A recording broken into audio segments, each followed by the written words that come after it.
It was a nothing choice. A flicker of whim. A shrug and a laugh and the sound of gravel under tires.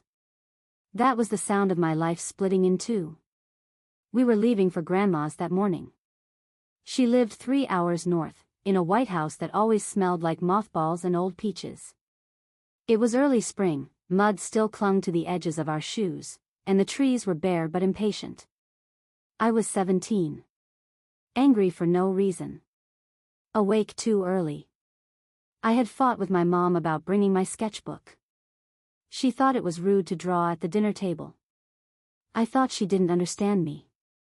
Caleb was 16. Bright-eyed, loud-laughed, always moving. He tossed the keys at me as we walked to the car. You take the back today. I want shotgun. I rolled my eyes. You always want shotgun. Yeah, he grinned. But today I'm asking nicely. He was wearing that green hoodie he lived in. It smelled like smoke and vanilla. He'd lit a candle in his room the night before and nearly set his desk on fire. I remember thinking, God, you're such an idiot. I threw my bag in the back seat. Fine. It was a nothing choice. We were 30 minutes into the drive when it happened. The road curved lazily through a wooded stretch, pine trees heavy with fog. Caleb had the window down a crack, letting the cold air in, and Mom was humming along to Fleetwood Mac. Dad said something about needing to fill up on gas. Caleb was texting someone, probably his best friend Theo, and I was sketching the line of trees outside my window, trying not to get carsick. Then came the flash. Maybe a deer. Maybe a branch. Maybe nothing at all. Dad swerved. Tires screamed. The world flipped sideways. There was no time to scream. Just metal folding. Glass bursting. Air sucked from lungs. The sky where the ground should be. And then nothing. I came to with blood in my mouth. My head rang like a church bell. I couldn't see through my left eye, something warm and thick coating my face. The air smelled like iron and oil and smoke. Mom was groaning in the front seat, her arm twisted unnaturally, reaching backward like she was still trying to protect me. Dad was slumped against the steering wheel, a gash on his forehead. He was moving. That much I knew. I called out for Caleb. At first, there was no answer. Then I saw the passenger door. Or what was left of it. It had been torn half open, crushed inward, glass spiderwebbing across the dashboard. Caleb's legs were twisted at angles that made no sense. His face. His eyes were closed. There was no blood. Not a lot, anyway. Not the way I imagined it would look. He looked almost peaceful, like he'd fallen asleep listening to the radio. But he wasn't breathing. I screamed his name until my throat bled. They said he died instantly. His neck broke on impact. That's what the paramedic told me when I demanded an answer. Like it was supposed to mean something. Like it made it better. Cleaner. They said it was a miracle I survived at all. The back seat was barely touched. The front had taken everything. They said I was lucky. They didn't see my mother trying to claw her way out of the hospital bed to get to the morgue. They didn't see my father, silent for weeks, carving wooden crosses in the garage like it would bring Caleb back. They didn't see the chair at the dinner table. The empty chair. Every night. 4 months. 4 years. They didn't see me. I didn't sleep the first night. Or the second. Or the third. On the fourth, exhaustion dragged me under like a tide. I didn't want to close my eyes. I was afraid I'd see his face, the way it looked in the car. But that's not what I saw. I saw a field. Endless and golden, the kind you only see in old paintings or dreams. The sun was low, warm, dipping behind the hills in the distance. And there he was. Caleb. Running. Laughing. Alive. I didn't know if I was watching him, or if I was him. The wind tore at his hoodie. His arms pumped like they always did when he sprinted across our yard. I could feel the dirt under bare feet, the rush in his lungs, the freedom. The weightlessness of joy. I tried to call to him, but I had no voice. He didn't see me. He didn't have to. I woke up crying. That dream came back the next night. And the next. Every time I closed my eyes, I slipped into him. Into his eyes. His skin. I was inside him, running, laughing, breathing a life that no longer existed. It felt more real than waking. And every time I woke up, I remembered he was gone. And I wasn't. The dreams didn't stop. At first, I thought they were just that, dreams. My brain trying to sew itself back together after the rupture. After the loss. But it didn't feel like remembering. It felt like living. Every time I closed my eyes, I was him again. It was always Caleb's body. Caleb's voice. Caleb's world. But my mind was there too, buried just beneath the surface. Watching. Feeling. Breathing with lungs that hadn't worked in the real world for weeks. I lived entire days in those dreams. Not snapshots, not echoes. Days. The first time I noticed it, I was standing in a convenience store, laughing with the clerk as I bought a Coke. Caleb's Coke. The one he always got after school. I could taste it. Fizzy, sweet, too warm. Then I blinked. And I was in gym class. Running laps in a circle around a cracked asphalt court. My legs ached. My lungs burned. A friend I didn't know, his friend, yelled something dumb from the sidelines. I laughed. Caleb's laugh. Then I was home, lying on his bed, the ceiling fan spinning above me, a bass line thudding through the walls from his speaker. He liked that band, the one with the weird name. They all sounded the same to me. But he always knew every word. And I did too. Somehow. I sang along. And then I woke up. In my own bed. Alone.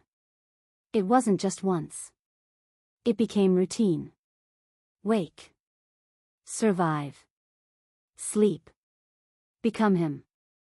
Some nights, I'd be riding his bike, coasting down the hill near Sycamore Street with his headphones in, wind in my hair, the sun on my face. Joy curled around me like breath. Some nights, I'd be lying in the grass at the park, staring at the stars with Theo and Mara and Will, names I barely remembered, people he used to hang out with more than me. Once, I dreamed I was kissing someone. A girl with short black hair and chipped blue nail polish. She smelled like coconut and smoke. I woke up gasping, fingers tangled in my sheets. I told no one. Who could I tell? My mother was made of glass. She wandered the house like a ghost, talking to the microwave and forgetting the dryer was still running. My father was working. That's all he did. Fixing things, building things, hammering nails into silence. There was no room in either of them for this thing that lived in my skin now. So I said nothing. But I started keeping notes. A little black notebook I kept under my pillow, filled with the details I didn't want to forget. The smell of his locker. The bruises on his shins from soccer. The chipped tooth he never got fixed. The scar under his knee from where he fell off Dad's boat trailer when we were kids. Somehow, my dreams remembered things I didn't. Things only Caleb could have known. It scared me. But it was all I had left of him. At school, I started wearing his hoodie. No one commented. Not even the teachers. Like they thought if they didn't look too hard, I might not shatter in front of them. Some people avoided me. Some tried to be kind. I don't blame either. I wasn't really there, anyway. My body was. But my soul was somewhere else. Stuck in his shoes. His steps. Waking life became the space between dreams. One night, I found myself at the lake. It was late. The water was black glass, rippling under a full moon. I was barefoot. I could feel the mud between my toes. I looked down at my hands, expecting them to be my own. They weren't. They were his. I remember thinking, this is too much. This is breaking something I won't be able to fix. That's when I saw him. Across the lake. Standing on the dock in the same green hoodie. His hair was longer. He looked older. He didn't move. He just stared at me. I tried to call out, but no sound came. The lake surged with wind. The trees bent. And he whispered something. I didn't hear it. But I felt it. The next morning, I woke up with dirt on my feet. I hadn't left the house. That's when the fear began. Because it wasn't just dreams anymore. It was bleeding over. Blending. Edges of me softening into him. I'd be in the kitchen and suddenly crave peanut butter and pickles. Caleb's gross sandwich. I'd laugh at a joke I didn't understand until a memory of him telling it clicked into place. I started speaking like him. I started moving like him. Once, in the mirror, I caught a look in my eyes I didn't recognize. And for a second, I mean it, I didn't know who I was. People started noticing. My aunt asked if I was okay. Said I was acting different. Theo stopped me in the hallway. He looked exhausted. Sad. Angry. He said, "You can't keep wearing him." I didn't know what to say. Because I didn't choose this. It was happening to me. I didn't ask to become the shadow of someone who wasn't allowed to stay. One night, in the dream, I was at the old arcade downtown. Caleb's favorite spot. He used to play this ancient pinball machine no one else liked. In the dream, I was playing it, tilting it just right, racking up the score, fingers dancing over the buttons like I'd done it 1,000 times. Then the machine buzzed. Lit up. And the lights dimmed. Everything went dark. And he was there again. This time, close. He stepped out of the shadows like they peeled off of him. And he looked right at me. His eyes were the same. Soft. Brown. Familiar. But wrong. Too deep. Too knowing. He didn't smile. He didn't move. He just said, "Why are you still here?" I woke up choking. Heart jackhammering. Sheets drenched in sweat. I tore the notebook out from under my pillow and wrote the words over and over. Why are you still here? Why are you still here? Why are you still here? As if writing it would undo it. As if answering might make it stop. But I didn't have an answer. I didn't know. I wasn't the one who deserved to stay. Caleb had dreams. Plans. He was always moving, always trying. He wanted to go to California. Learn sound engineering. Work in a studio. Make music. I wanted to draw. That was it. A sketchbook. A few contests. A wall of half-finished portraits no one would ever see.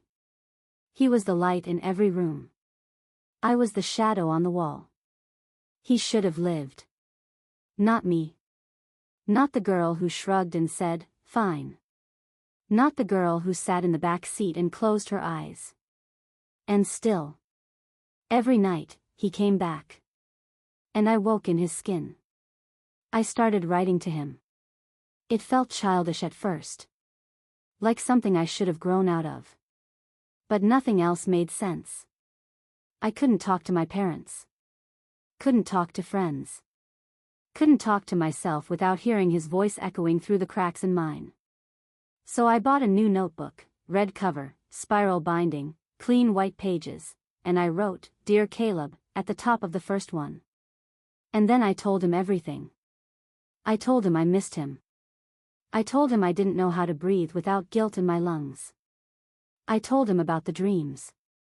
About how I wasn't sure if they were dreams at all. About how I was afraid I was losing myself, and maybe afraid I wasn't. Dear Caleb. Today I smelled you. Your hoodie still smells like you. It's been months. I haven't washed it. I know that's gross. I don't care. Dear Caleb. I saw Mara today. She pretended not to see me. I don't blame her. I wouldn't know what to say either. Dear Caleb. Why do I still dream you running? Why is it always the wheat field? Why do you never turn around? Sometimes, I didn't even remember writing. I'd wake up with ink smudged across my arm and whole pages filled in his name, over and over. Sometimes I drew him. Never from memory. I didn't need memory. I had the dreams. They were clearer now. Sharper. The blur had lifted. I could feel the weight of his boots. The way he cracked his knuckles without thinking. The bite of cold air when he ran out of the house without a coat. His thoughts felt close. Like static in my chest. Sometimes it felt like I was his memory. His leftover echo. His unfinished business. And sometimes I felt like he was mine. My mother didn't ask questions anymore. She had slipped into a quiet numbness, floating through days like someone trying not to wake up from a better dream. She rearranged the silverware drawer 3 times in 1 week. Called me Caleb by accident once and didn't correct herself. She was drinking more. Not enough to fall. Just enough to fade. My father, he built things. Mostly birdhouses. I don't know why. We didn't even have birds. I heard him cry once. In the garage, under the sound of the drill. He thought no one could hear. I didn't tell him I did. At school, I stopped trying. Grades slid. Friends vanished. I'd sit in class and feel Caleb behind my eyes, humming to himself or tapping his fingers or mouthing lyrics to songs only he knew. I couldn't keep up with 2 lives. And mine was always the one I let go of first. I told myself it was just grief. Just trauma. That it would pass.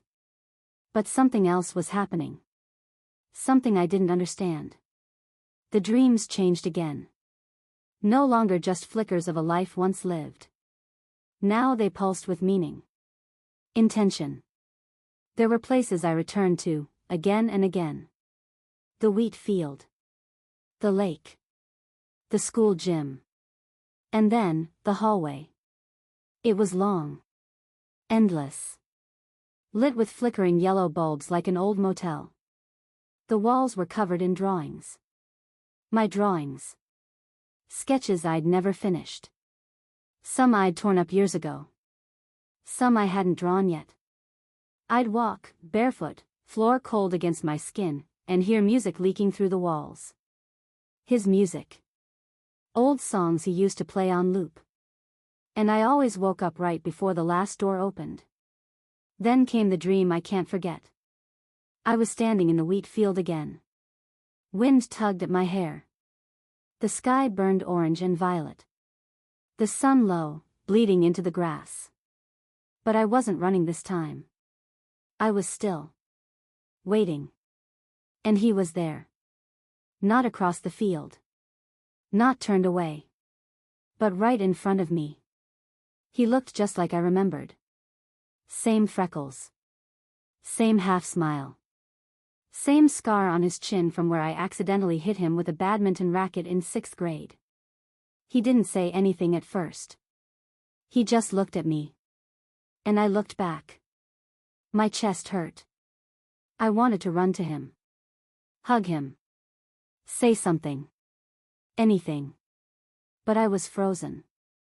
Then, quietly, almost like he was afraid of breaking something sacred, he asked. Why do you keep following me? I didn't know what to say. I wanted to scream. I'm not following you, I'm trying to find you. But the words didn't come. He tilted his head, like he could hear the ones I couldn't say. Then he said it again, softer this time. Why are you still here? And before I could answer, the wind roared, the sky cracked open, and the field dissolved into shadow. I woke up sobbing. And the red notebook was open beside me. His name written in my handwriting. But I hadn't written it. Not like that. Each letter was backwards. Mirrored. I tried to ignore it. To push it down. But from that moment on, every dream had him facing me. Not always speaking. But always watching. Like he was waiting for something. Like he expected me to figure it out. One night, I asked him. In the dream, we were sitting on the dock. The lake was still. His legs dangled over the edge. He was tossing pebbles into the water. Am I haunting you? I asked, or are you haunting me? He didn't look at me. He said, I don't know the difference anymore. I don't remember waking from that one. I just remember opening my eyes and feeling like I hadn't come back from something. But like I was still there. Still sitting beside him. Still holding something fragile in my chest. The next morning, I opened the red notebook to a new page. And instead of writing Dear Caleb, I wrote. What do you want from me? I left the page blank after that. As if he might answer. And part of me still isn't sure. If he didn't. It's strange how one moment can last forever. Not the big moments. Not graduations or first kisses or the second someone says, I love you back. No. The ones that last forever are the quiet ones. The throwaway ones. The nothings. Like a hand on a car door. Like a shrug. Like saying, fine. You take it. I was supposed to sit in the front. I can't tell you how many times I've said that out loud. To the walls. To the shower. To the mirror.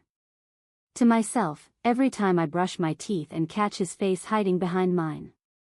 I was supposed to sit in the front. That morning, Dad had called shotgun for me.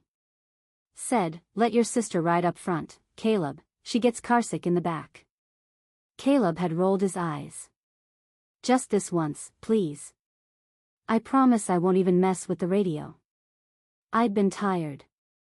Still mad from arguing with Mom about my sketchbook. Annoyed at the sun, the early drive, the way my shirt didn't fit right. I didn't even think. I shrugged. I said, fine. And I got in the back seat. That's it. That's the whole story. That's all it took to break everything. I used to tell myself that maybe it wouldn't have mattered. That maybe the crash would have happened anyway. That maybe whoever sat in that seat was always meant to die. But that's not true. The paramedic said it. The police. The doctors. Impact point, passenger side. Neck trauma. Instant death. If I had sat there, I would have died. If he had sat where I did, he would have lived. That's not a metaphor. It's physics. It's reality. And it lives in my bones now. The dreams shifted again after that. Not slowly. All at once. I stopped dreaming his life. I started dreaming his death. Not from his eyes. From mine. Over and over.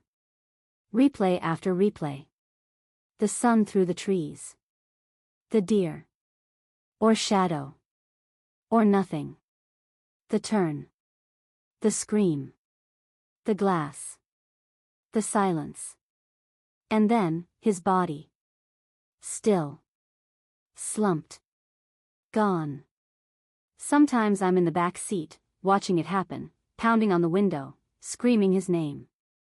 Sometimes I'm outside the car, banging on the glass, trying to open the door, sobbing until my throat splits open. Once, I was floating above, watching the whole thing from the sky, like God. Like a coward. And once, just once, I was in the front seat. I died. And I woke up gasping, half convinced the world had righted itself, that I was the one who had left. That Caleb was alive. That it was all some terrible mistake. But I rolled over. And I was still here. The guilt became a second skin. I couldn't take it off. Not in the shower, not in the dark, not even in the dreams. It sat on me. pressed me down, filled my mouth with ash and my lungs with stones. I stopped eating. I didn't mean to. I just forgot. Forgot to feel hunger. Forgot to care. Food tasted like cardboard. I'd chew and swallow and feel nothing. I wanted to disappear. I started skipping classes. Stopped replying to texts. Avoided mirrors. Avoided music. Avoided life. Even the dreams started to change. Caleb wasn't running anymore. He was sitting. Watching. Waiting. Sometimes he cried. That was the worst part. Not the silence. Not the anger. The sadness. Seeing sadness on a face I used to know like my own. Seeing him look small. Alone. As if he was trapped, too. The red notebook filled up. Page after page of questions I couldn't answer. What do you want from me? What am I supposed to do? How do I make this right? Can I? Please come back. Please. I'll trade you. Take me instead. Take me instead. Take me instead. I thought about dying. I won't lie. Not in the romantic way. Not like the movies. Not like stepping into a white light. More like turning the volume down. Letting it all fade to static. A way to stop dreaming. A way to stop remembering. A way to stop being.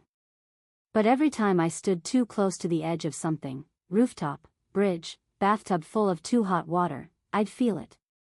This pull. Like someone grabbing my wrist. Like a whisper at the base of my skull. Like Caleb's voice in my chest saying, "Don't you dare." He said it once, in a dream. Clear as day. We were in the hallway again, the one with the flickering lights and my old drawings on the walls. I turned to face him. He was taller again. Older. Like time was moving forward for him, somewhere else. He looked tired. And he said it. "Don't you dare." And I asked, why not? And he said, "Because if you die, I die again." I didn't understand what he meant. But it gutted me. That night, I threw the red notebook into the trash. I couldn't bear to see the ink anymore. The confessions. The bargains. The begging. I started a new one. Not with questions. With memories. Real ones. Mine. Not his.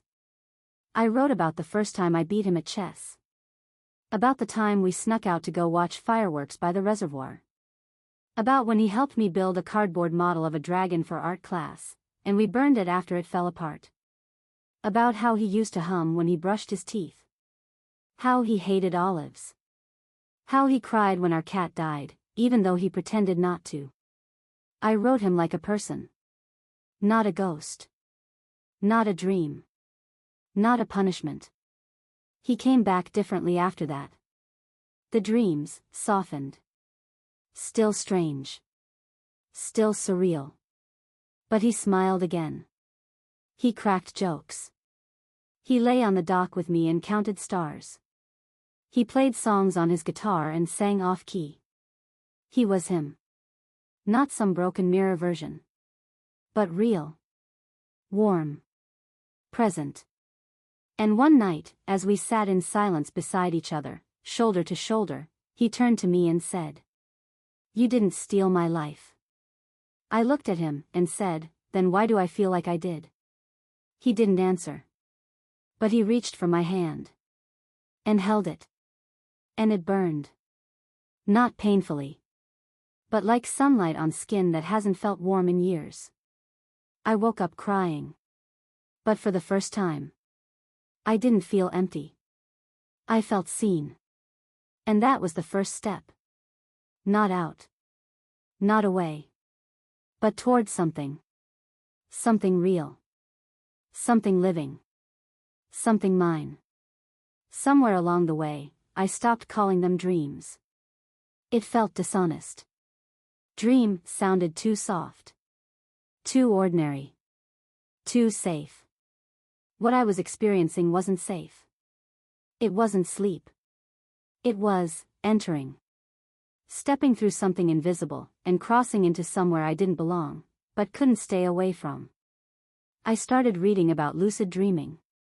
Sleep cycles. Theta waves. Hypnagogia. I downloaded apps, tried meditations, adjusted my routines. At first, it helped. I learned how to hold on to the space just before waking. Learned how to recognize the shift, when my real body slipped beneath the surface, and my other self began to rise. I could bend things. Change the weather. Walk through locked doors. Once, I even spoke in my own voice inside his world. I told Caleb I loved him. He smiled. But the next time, it was raining. Hard. So loud I couldn't hear myself think. And Caleb was gone again. Control is a myth in grief. You think you can bargain with it. You think, if I'm careful, if I'm clever, if I stay brave, I can keep the pain in a box, organize it, tame it. But it always gets out. It bleeds. Even into your sleep. The hallway came back. I hadn't seen it in weeks.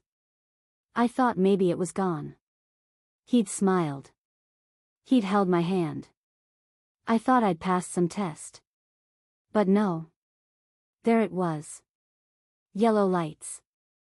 Endless doors. My sketches on every wall. Some I recognized. Some I knew I'd never drawn. One was of Caleb in the hoodie, eyes hollowed out, standing in the middle of the wheat field. Another was me.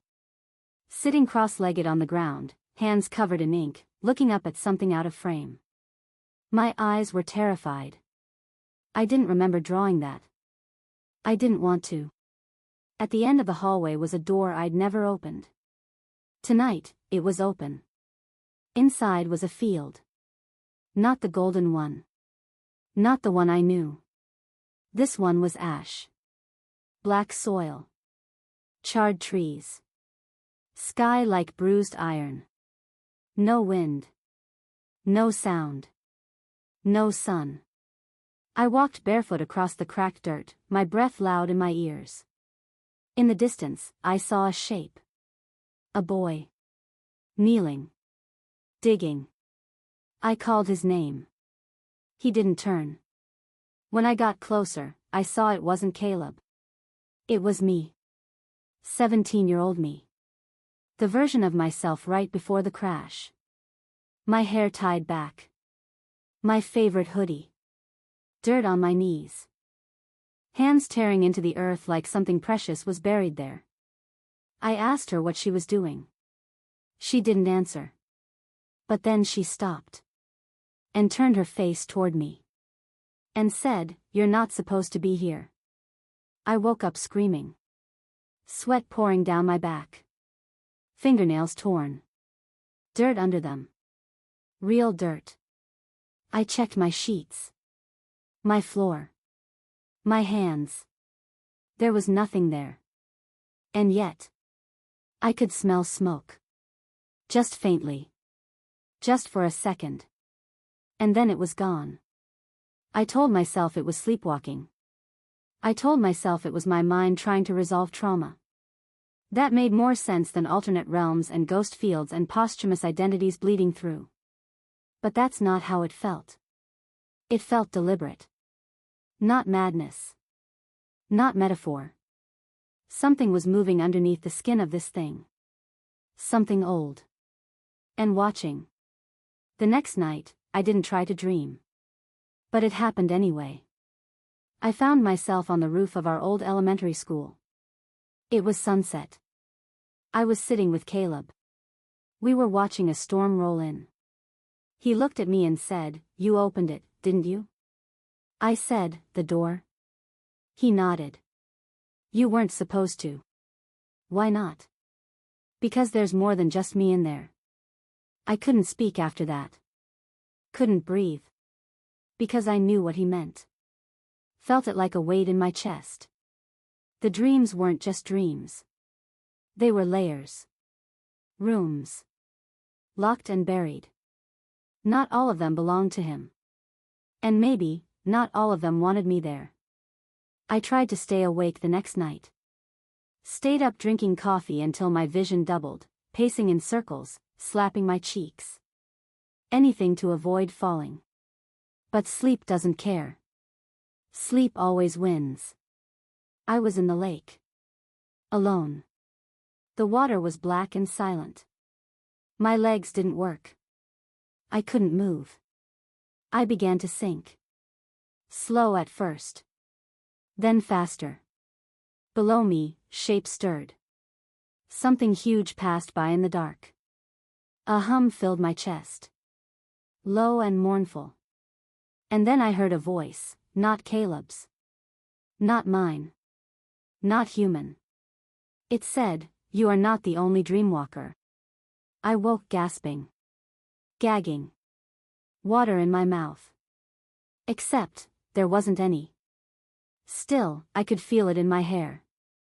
On my skin. On the sheets. I checked the red notebook, now hidden in my desk, filled with every strange moment, every dream, every thread I couldn't let go of. I opened a blank page and wrote. Who else dreams of him? Am I alone? And under that, what have I opened? Days blurred.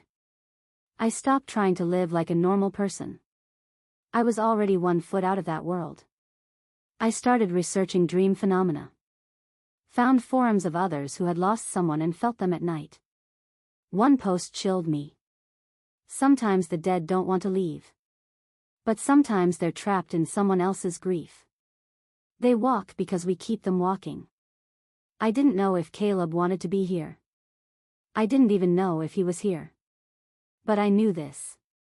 Whatever I'd been doing, dreamwalking, searching, reliving, I wasn't just visiting him anymore. I was keeping him. And maybe I was keeping myself, too. In the field. In the lake. In the house of locked doors and flickering lights. I'd built a world around my grief.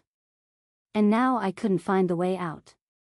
One night, as I stood at the edge of the wheat field again, I saw Caleb waiting. Not running. Not laughing. Still. Sad. He looked up and said, "You can't stay much longer." I stepped forward. "Then come with me." He smiled. It broke my heart. "I can't." I begged him. "Why not?" He touched my arm. His fingers were warm. Fading. "Because I'm not whole. Not anymore." I didn't understand. But he said one last thing before I woke. "You gave me your dreams. But you forgot your own." That line followed me for days.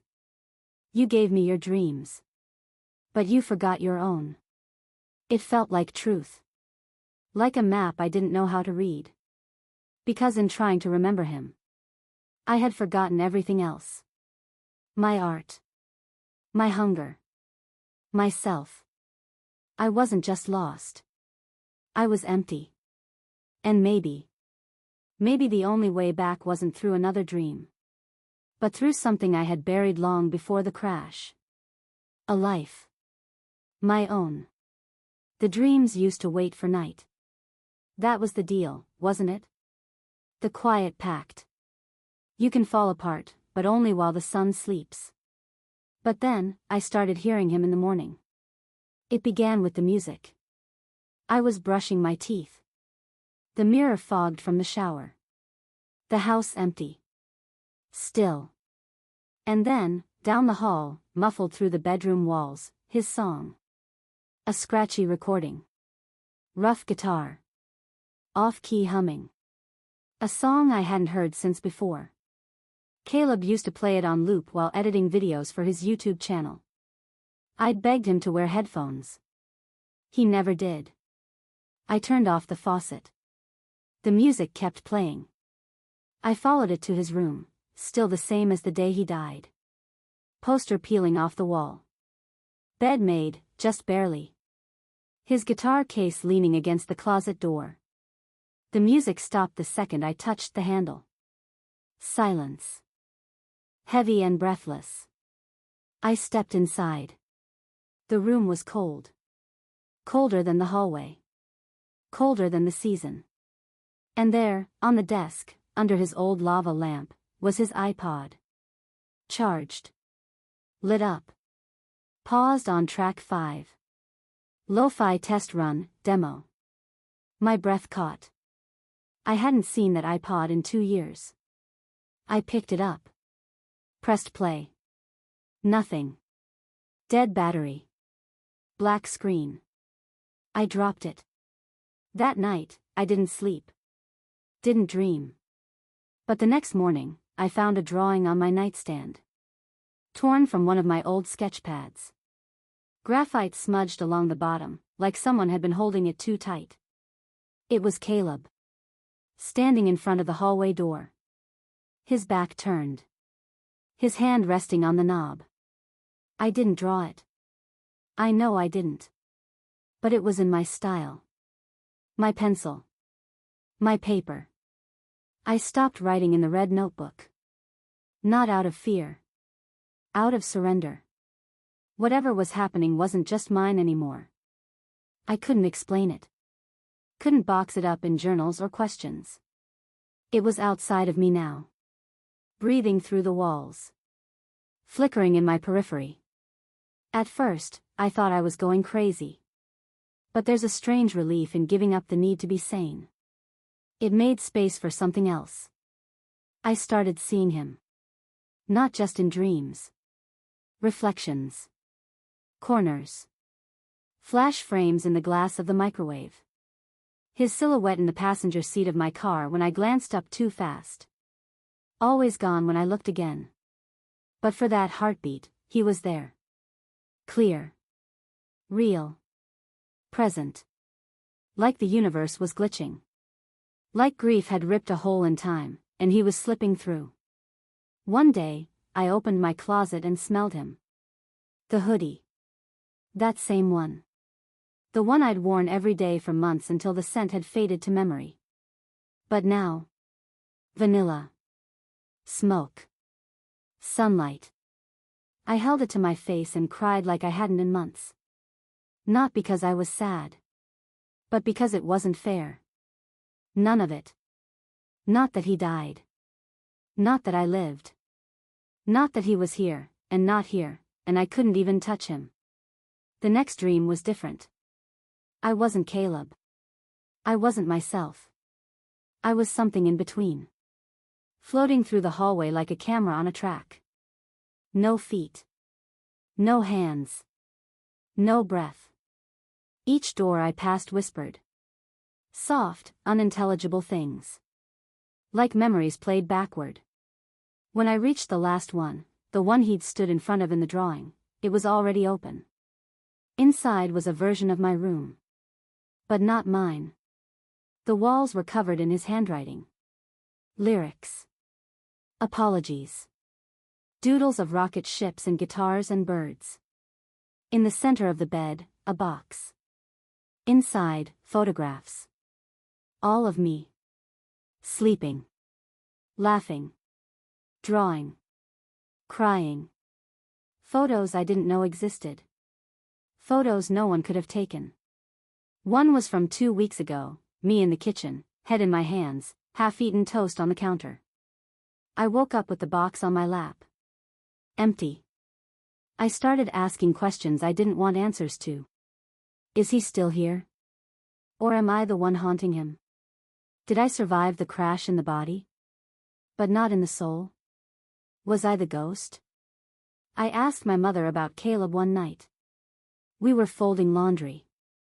The silence too heavy not to break. I said, "Do you ever feel like he's still here?" She didn't speak for a long time.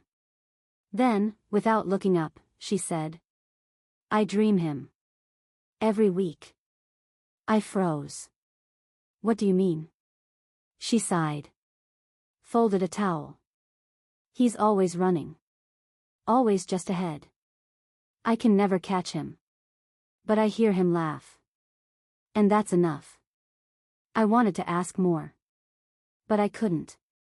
Because suddenly, I didn't want to know who else he was visiting. Did he show up in my dreams because he chose me? Or because I wouldn't let him go? That night, I returned to the wheat field. He was there. Waiting. But he wasn't looking at me. He was looking past me. Others are dreaming now, he said. Mom? I asked. He nodded. And Dad? His eyes darkened. No. Not him. I wanted to ask why. But the wind changed.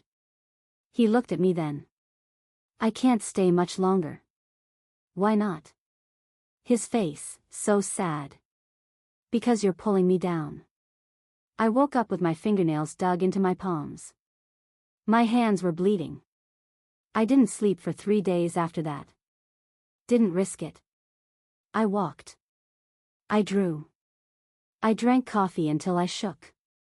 I stared at my hands, wondering if they belonged to me anymore. Wondering if this was still my life, or some leftover thread I was tugging too hard. And then I found the final drawing. Folded into the red notebook. It wasn't mine. It wasn't his. It was ours. 2 figures, standing on opposite sides of a cracked mirror. One reaching in. One reaching out. That night, I sat in his room. Lit his old candle. Put on his music. And whispered. Caleb, if you're still here, I'm listening. Nothing happened. No flicker. No voice. No dream. But I felt it. The shift. The slow turn of something loosening. And I knew. He heard me. Wherever he was now. He heard me. And maybe, just maybe, he was ready to speak. There was a stretch of time, 3 months, maybe 4, where I tried to be him. Not pretend. Not exactly. I wasn't delusional. I knew I wasn't Caleb. But I thought if I filled my days with his passions, his people, his future, maybe the emptiness would shrink. Maybe I could make up for what I'd taken. Maybe I could earn my place here. I started with the easy things. His music. I found his playlists, burned them to my phone. Started waking up to them. Falling asleep to them. Letting the same 6 bands become the soundtrack of my mornings. I walked past the lake and imagined him at my side. Rode his old bike down Sycamore Hill, even though the tires were cracked and the brakes stuck. I called Theo. I don't even know why. I hadn't spoken to him since the funeral. We weren't close before Caleb died. He was Caleb's best friend, not mine. But I couldn't stop thinking about the way he'd looked at me that day in the school hallway. Like he knew something I didn't. Like he'd seen Caleb in me already. When he picked up, I didn't say anything at first. Just breathed. Ella, he said. His voice cracked like he hadn't used it in days. It's me. Silence. Then, you okay? No. Another pause. Then, yeah. Me neither. We met up that weekend. He brought his guitar. We sat under the bridge where they used to sneak cigarettes. He offered me one. I declined. He asked if I still dreamed him. I nodded. He didn't ask more. We talked for hours. Not just about Caleb. Not just about the crash. We talked about old cartoons. About movies we used to sneak into when we were too young. About where he thought Caleb would be now if things had been different. California, Theo said. Guaranteed. I smiled. Caleb used to say that, too. Sunday surf. Sound studios. That's the dream. I said it without thinking, that's still the dream. Theo looked at me strange. But didn't say anything. I applied to a music production program online. One Caleb had bookmarked on his old laptop. I used his name for the login. I started writing lyrics. Bad ones. But it felt like a start. I opened my sketchbook again, drew instruments, microphones, speakers. I joined a local youth group he used to attend, sat in the back with my hood up, just listening. Everyone thought I was new. No one recognized me as his sister. I think that's what I wanted. To be anonymous. To be him. To exist in a world where I hadn't been the one who lived. But it wasn't real. None of it was real. I wasn't Caleb. I was an echo wearing a mask. And the dreams knew. They turned. The hallway came back. Longer than before. The walls darker. My sketches warped, eyes hollowed out, mouth stitched shut. At the end of the hall stood a mirror. My reflection didn't match me. It was Caleb. But he wasn't smiling. His mouth was bleeding. He raised his hand and pointed. Straight at me. And whispered, "Stop pretending to be me." I woke up shaking. Threw the sketchbook across the room. Deleted the program application. Blocked Theo's number without a word. I couldn't do it anymore. Couldn't be Caleb. No matter how many dreams I walked into. No matter how many memories I resurrected. He wasn't coming back. And I wasn't going with him. I told my mother everything that morning. Not all at once. But enough. About the dreams. The field. The lake. The hallway. The mirror. The dirt under my nails. She didn't react the way I expected. She didn't cry. She didn't tell me I was crazy. She just went still. Then she looked at me and said, "When I was pregnant with you, Caleb used to talk to my belly. Did you know that?" I shook my head. She smiled, tears catching on her lashes. He'd say, "I'll take care of her. You don't have to worry." He was 5. Just 5. She reached for my hand. I think he meant it. The next night, I lit a candle beside the red notebook. Sat cross-legged on the floor. Closed my eyes. And let myself dream without resistance. The wheat field. Golden. Still. Caleb waited at the edge, back to me. I walked to him. He didn't turn. Just said, "You tried to live for me." I nodded. And? It didn't work. He turned to me then. His eyes were glassy. Wounded. "I never asked you to carry it." I swallowed hard. "Then what do I do with it?" He smiled, small and sad. "Use it." I didn't know what that meant.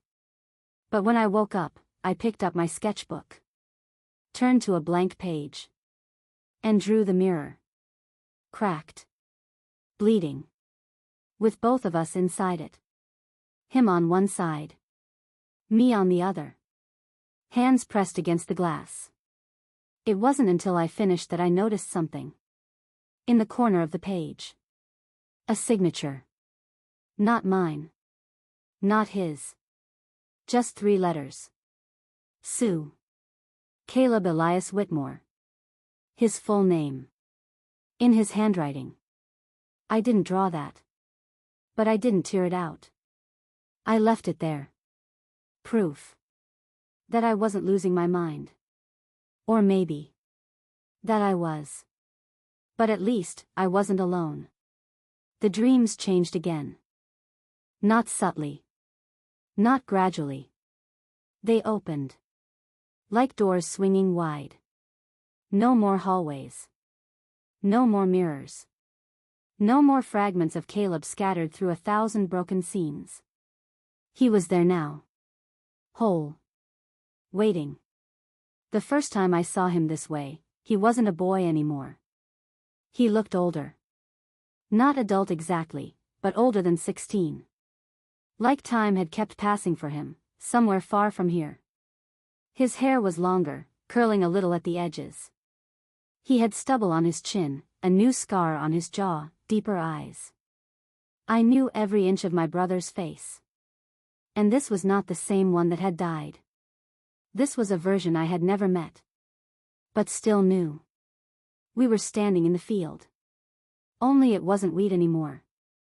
It was tall, silver grass that shimmered like moonlight. He didn't speak right away. Neither did I. We just stood there, watching each other. I wanted to cry. But I couldn't. Not in that place. There was no pain in the air. No weight. Just the sound of wind. And the quiet between siblings who've said everything and nothing at once. He stepped forward. Looked at me like he hadn't in years. Like we were kids again, hiding under the blankets during a thunderstorm, whispering about the monsters we were sure lived under the stairs. "You found your way here," he said. His voice was different too. Deeper. Softer. But still his. I nodded. I didn't mean to. He smiled. I know. We walked. Through that silver grass. Through a place that felt ancient and endless. He told me stories I'd never heard. About the dreams he had before the crash. The way he used to imagine growing up. Driving down the coast with the windows down. Writing a song that meant something. Falling in love. They weren't big dreams, he said. But they were mine. I felt something crack in my chest. I tried to live them for you. I know. I failed. He shook his head. You tried. That's not nothing. We reached the edge of the field. Beyond it was something strange. A door. Freestanding. Old wood.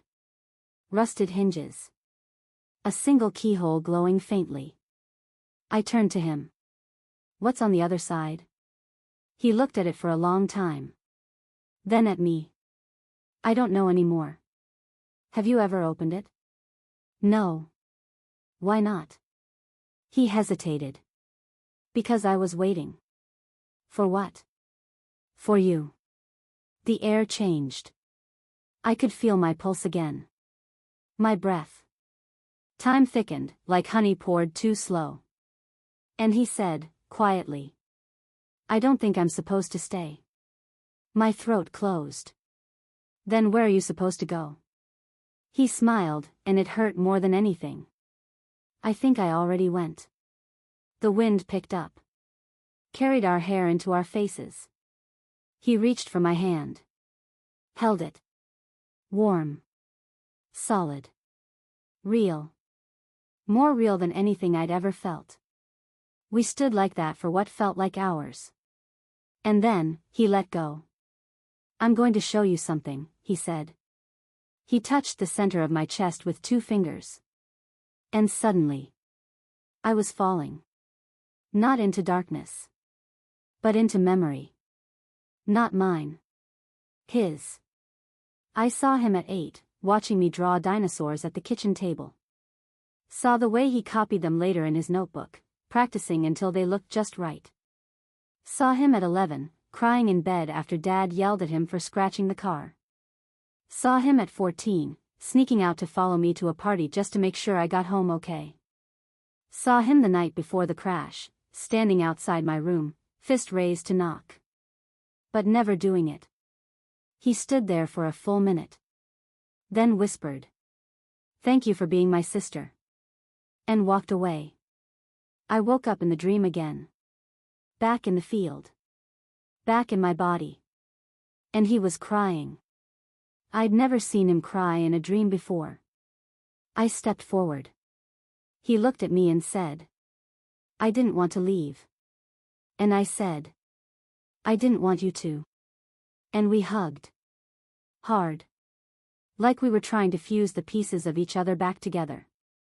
I don't think I can come back again, he whispered. I nodded against his shoulder. I know. He pulled away. Smiled. No sadness this time. Just light. Then make it worth it. He stepped back. The door behind him opened. Inside was blinding white. Not sterile. Not heaven. Just release. He looked over his shoulder once. Winked. Then walked through. The door closed. And vanished. I haven't dreamed of him since. Not really. Not like before. Sometimes I see the field. Empty. Waving. Quiet. But he's not there.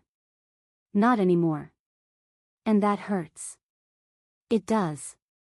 But it also means something I never thought I'd feel again. Peace.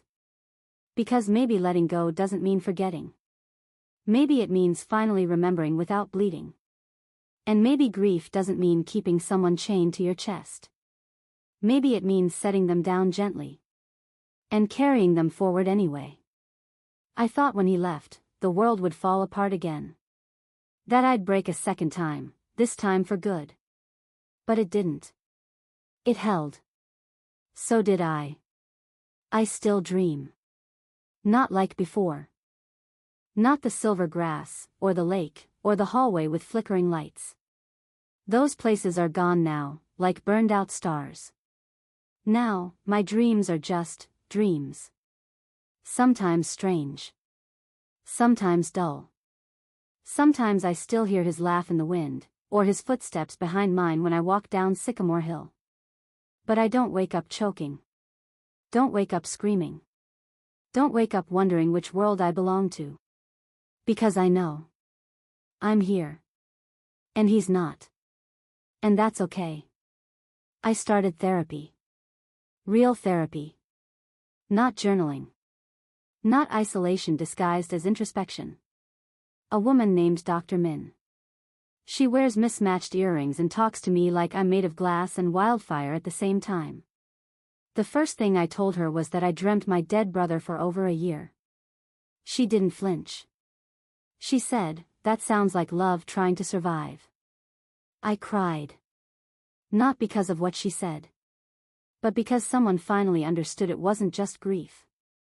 It was connection. My father cried too. It happened on a Tuesday.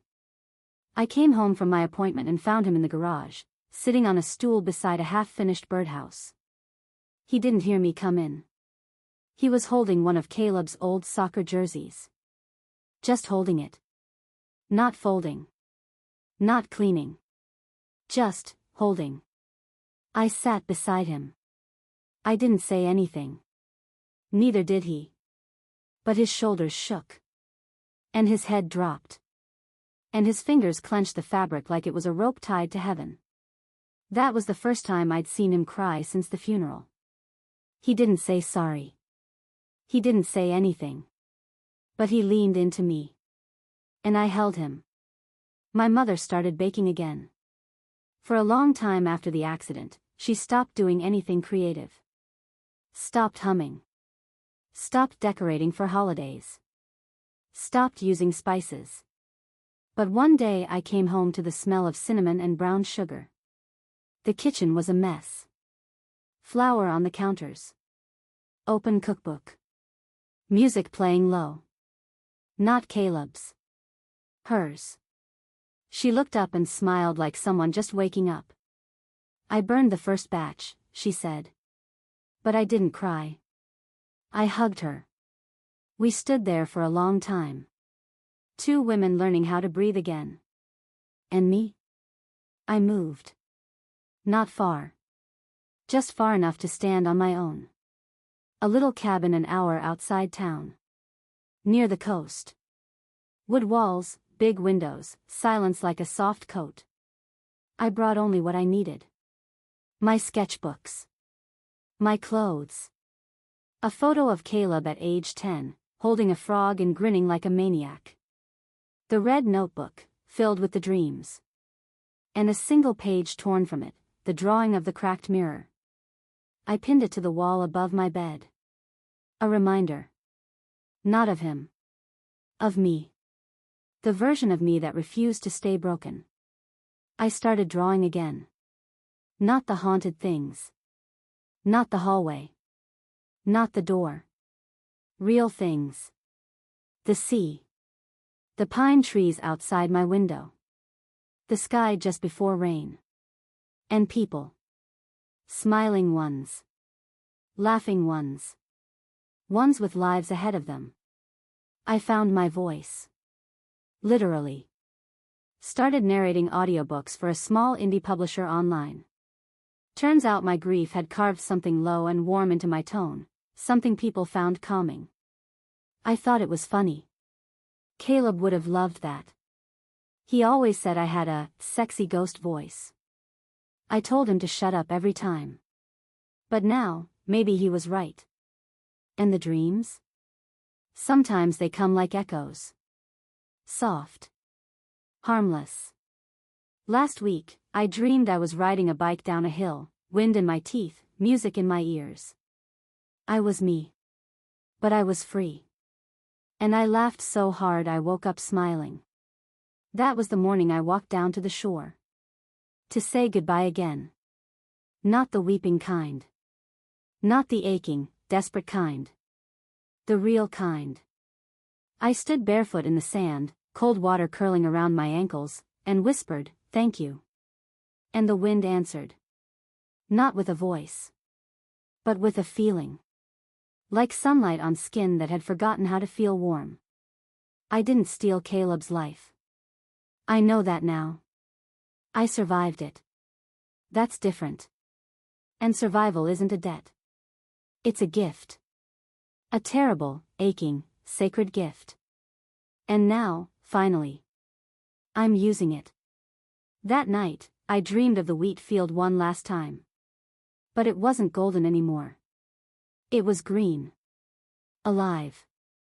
Full of spring. And in the center. No door. No boy. No ghost. Just a single tree. Blooming. And me. Standing there. Smiling. Knowing I didn't have to look for him anymore. Because he was already here. In the roots. In the wind. In me. I don't dream his dreams anymore. Not the field. Not the hallway. Not his skin wrapped around mine like a second life. That part of the story is over. But sometimes, when I'm half asleep, or the fog's heavy on the ocean, or the wind moves just right through the pine trees, I feel it. Like a memory humming in my blood. Like sunlight in winter. Like a whisper that's no longer a voice, but still knows my name. I remember him. That's the difference now. I don't search for him. I remember him. And I do it honestly. Not as a myth. Not as a guilt. Not as a ghost. But as my brother. Caleb Elias Whitmore.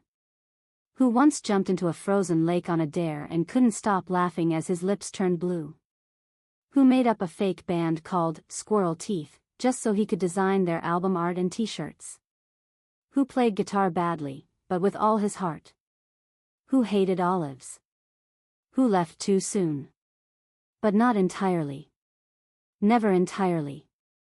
My daughter asked me about him this morning. She's 6 now. Curious. Brave. So much like him it startles me sometimes. She found a sketch I'd made years ago, Caleb sitting on the dock, toes in the lake, head tilted like he was listening to something no one else could hear. She pointed to him and said, "Who's that?" And I told her. Gently. Honestly. That was my brother. Where is he now? I paused. Then said, "He lives in the stories I tell you. And a little bit, in you." She smiled like only a child can. Without weight. Without grief. "Cool," she said. "He looks nice." He was. Her name is Callie. Short for Callista. But that's not the name I call her in my heart. In there, when I whisper to myself, when the world is quiet and I remember what I've been through, I call her by her true name. The one I gave her in my dreams long before she was born. Callie. For Caleb. Not to replace him. But to continue him. This morning, she helped me bake banana bread. We burned the edges. She laughed. I laughed with her. And when the breeze pushed through the window, and the flower dust swirled in the light, I thought, he would have loved this. I kept the red notebook. It's worn now. Spine fraying. Corners bent. The cover faded from sun and time. It lives in the drawer beside my bed, under a small wooden carving of a wheat stalk my father made the year after he started crying again. Sometimes, I open it. Not often. But enough. Enough to remind myself of how far I came. How deep I fell. And how I climbed back with hands full of splinters and memory. People think grief is a season. Something that blooms and dies and disappears. It isn't. It's a second heart. Beating beside the first. Quieter. But constant. I've learned to live with it. To love with it. To speak through it, not around it. And when I draw now, I don't draw ghosts. I draw moments. A teacup resting in a stranger's hand. A daughter spinning in the rain. A boy on a bike, his face a blur of wind and joy.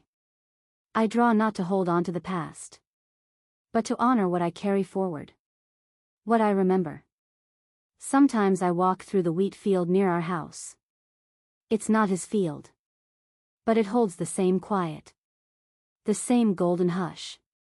Callie runs ahead of me, arms out, chasing the wind. I close my eyes. Breathe. And for a second, just a second, I feel him beside me. Not as a shadow. Not as a presence. But as part of me. We don't always get to finish the story with the people we love. But we can keep telling it. Every step forward is a sentence. Every laugh is a punctuation mark. Every breath is a page turned. Caleb's story didn't end in the crash. And neither did mine. So I'll remember. For both of us. Always.